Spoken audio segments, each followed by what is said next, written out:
Hey there, rednecks, preppies, redneck preppies. It's me, the Redneck Preppy. How are you doing today? Great? Good.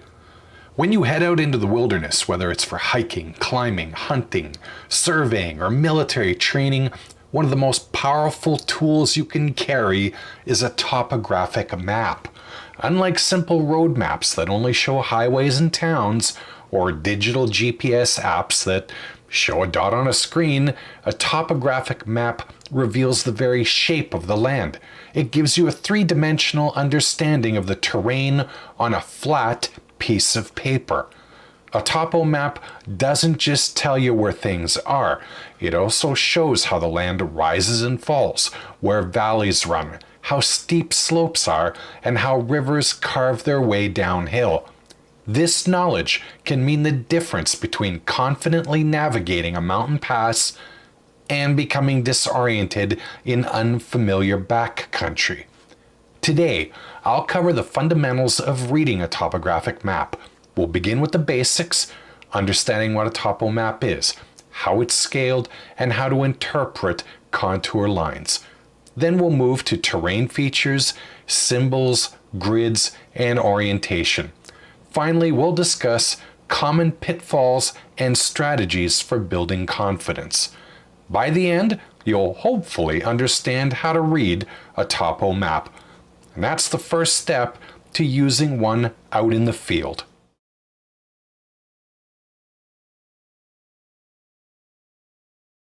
So what is a topographic map? A topographic map is essentially a detailed, accurate, graphic representation of features on the Earth's surface. Its defining feature is the use of contour lines to show elevation and landform shape. While aerial or satellite imagery gives you a picture of what the land looks like from above, a topographic map translates that information into a form that you can use for planning and navigation. Topographic maps tend to show three types of information. The first are natural features: mountains, valleys, rivers, lakes, forests, and open land. Next up, human-made features: roads, trails, railroads, dams, buildings, and boundaries. Finally, elevation and relief: how high or low the terrain is and the shape of its slopes. These maps are used by hikers, land managers, scientists, engineers, and military units alike because they provide a common visual language for describing the land.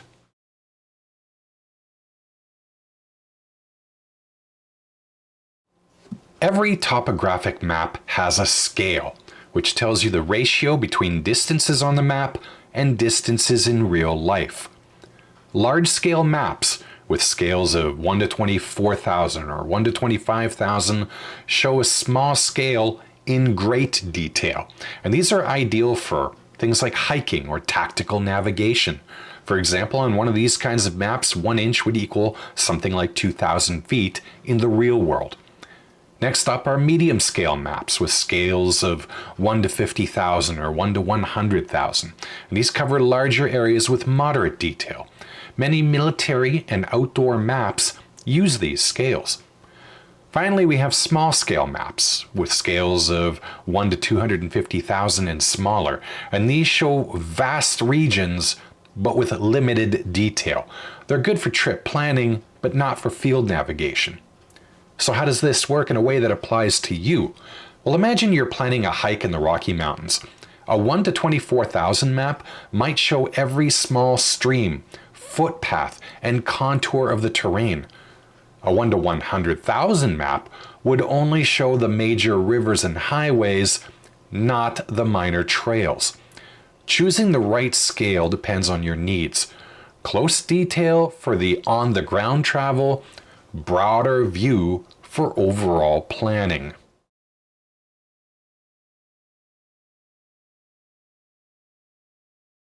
I think it's safe to say that the most important feature on a topographic map is the contour line.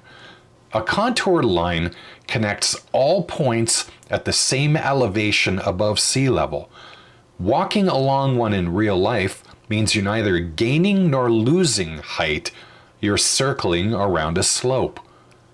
Another important feature is what's called the contour interval.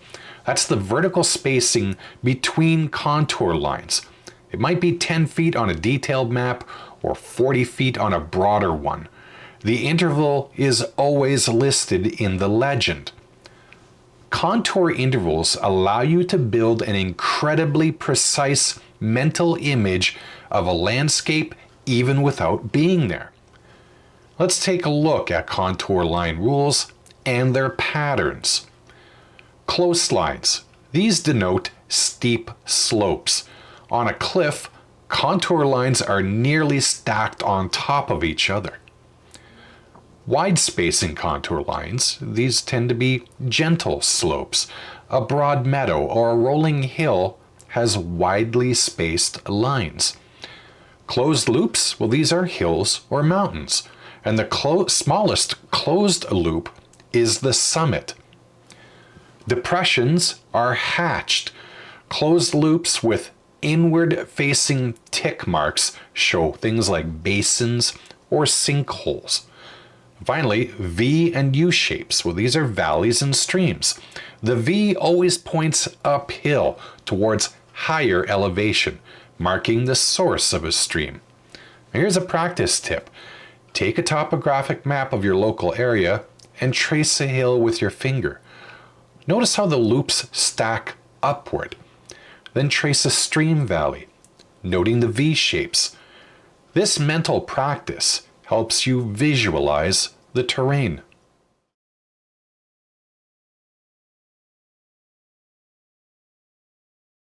The magic of contour patterns is that they allow you to recognize specific terrain features. And here are some key ones. A hill or mountain. These are concentric closed loops rising towards a peak. A ridge. These are contour lines elongated with higher ground in the center. Valleys, you've got U or V-shaped contours pointing uphill, and often a stream will run through it. A saddle, you'll recognize this as a low dip between two higher points. The contours look like two hills with a shallow curve between. A cliff, contours stacked very tightly, sometimes appearing as a bold line. Plateaus, you've got a broad, flat area with contours far apart, often bounded by steeper slopes. Being able to identify these features quickly helps you translate the paper map into a mental 3D landscape.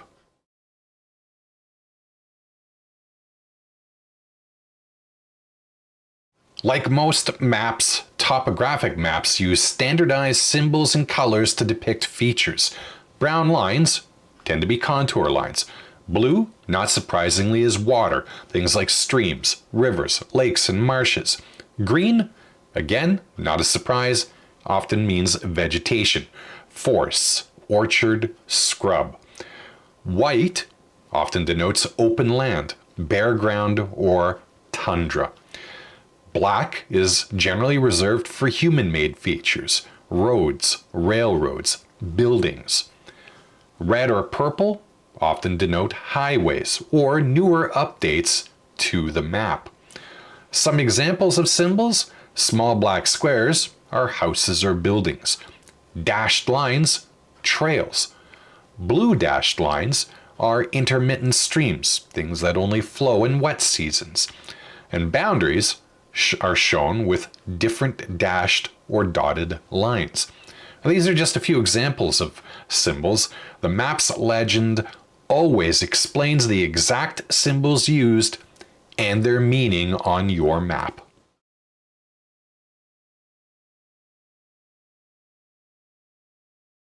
Topographic maps are designed to be oriented with the landscape. Contrary to popular opinion, there is more than one north when it comes to maps and land navigation, and not taking that into account could lead you off your path. And these norths are true north, and that's the geographic north, pointing to the pole. Next, we have magnetic north. That's where your compass needle is pointing to, towards the Earth's magnetic field. The magnetic field fluctuates over time, so magnetic north moves in relation to true north. And finally, you've got grid north, and that's the north direction of the map's coordinate grid. Because magnetic north and true north can differ by several degrees, most topographic maps show what's called a declination diagram in the margin. To use your compass accurately, you have to adjust for this difference. So for example, if the declination on your map says it's 10 degrees east and you want to follow a true north bearing, you must subtract 10 degrees from your compass reading. Forgetting this correction is one of the most common navigation mistakes. Many compasses allow you to set a declination for the area you're in, so you don't actually have to do any math.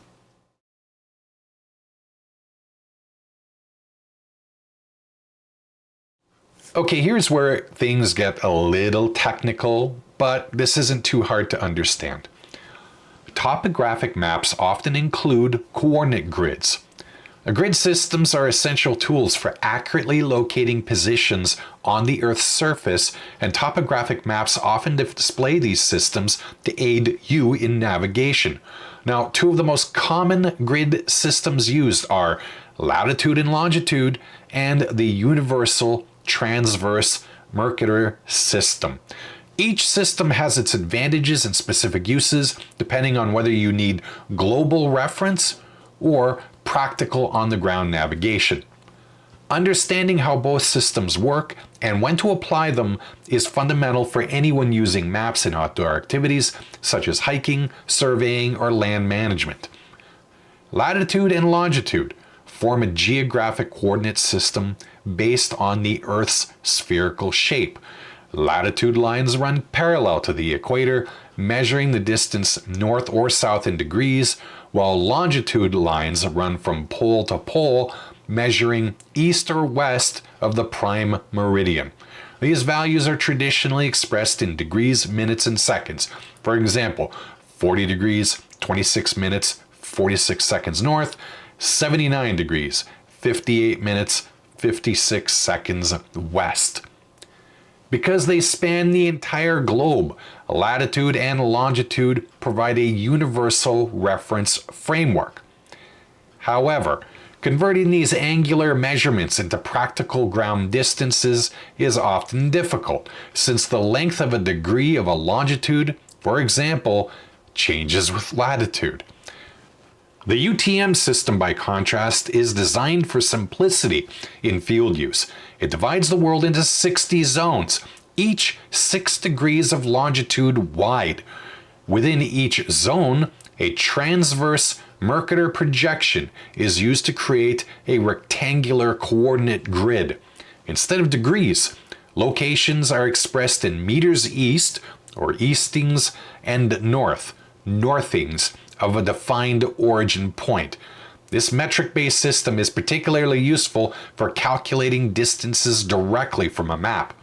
For example, if 2 points are 500 meters or apart in the UTM grid, that corresponds to exactly 500 meters on the ground, making it much easier to plan routes and estimate travel times. In backcountry navigation, UTM is often preferred because of this direct relationship between coordinates and real-world distances. When navigating with a compass and map, or when using GPS devices that support UTM, travelers can quickly plot their position without needing to mentally convert degrees of latitude and longitude into usable distances. And this efficiency can be critical in wilderness situations where accuracy and speed matter. The system's reliance on the metric scale also aligns with the measurements found on most modern topographic maps, further reducing confusion.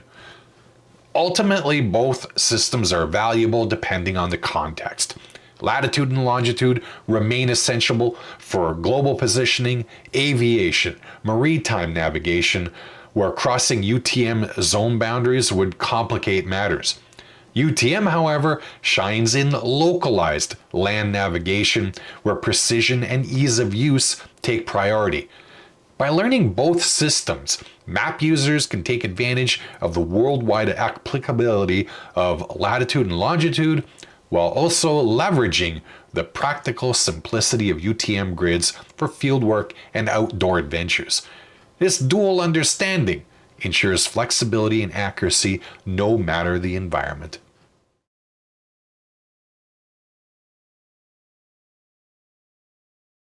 A topographic map lets you calculate both distance and slope, which are vital for trip planning. Distance, well, you can use the map's scale bar. Lay a string or the edge of a paper along your intended route, then measure it against the scale. Remember, however, that trails often zigzag, so trace the actual path. And slope? You can simply divide the elevation gain by horizontal distance. For example, if you climb 500 feet over 1 mile, which is 5,280 feet, the slope is about 9.5%. Why is this important? Well, knowing slope helps you predict difficulty. A 20% grade might be strenuous, but it's manageable. But a 40% grade could mean scrambling or climbing.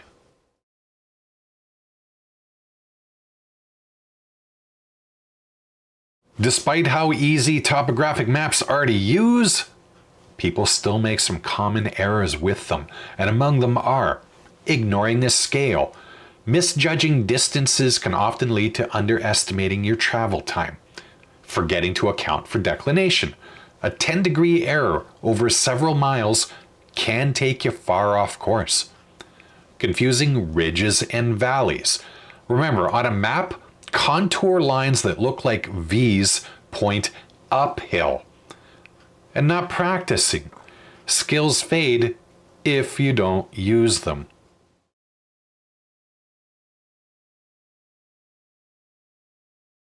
And speaking of skills, the only way to truly master topographic maps is through repetition. Here are some exercises that you can do. Contour sketching. Take a look at a hill or valley in real life and sketch its contour pattern. You could do a feature hunt. On a hike, stop and identify terrain features around you on your map. You could also do a route game. Choose 2 points on a map and plan 3 different routes, explaining the pros and cons of each. Finally, you could do what's called a blindfold test. Trace a contour line with your finger and describe the terrain it represents.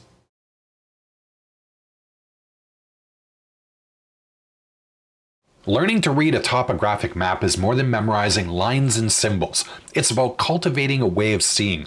Once you've practiced enough, those squiggly brown lines transform themselves into vivid images of mountains and valleys and rivers. You gain the ability to plan routes, avoid hazards, and understand landscapes in a way that's both empowering and even life-saving. Whether you're a weekend hiker, a surveyor, or a soldier, topographic maps are your gateway to understanding the land. So take one with you, unfold it, and start practicing. The world it reveals is rich, detailed, and waiting to be explored. And man, I sound like a map salesman right now. At any rate, I hope you found today's video at least be vaguely entertaining and mildly informative. As always, I hope your adventures out in the wild are safe and fun. Take care, and bye-bye.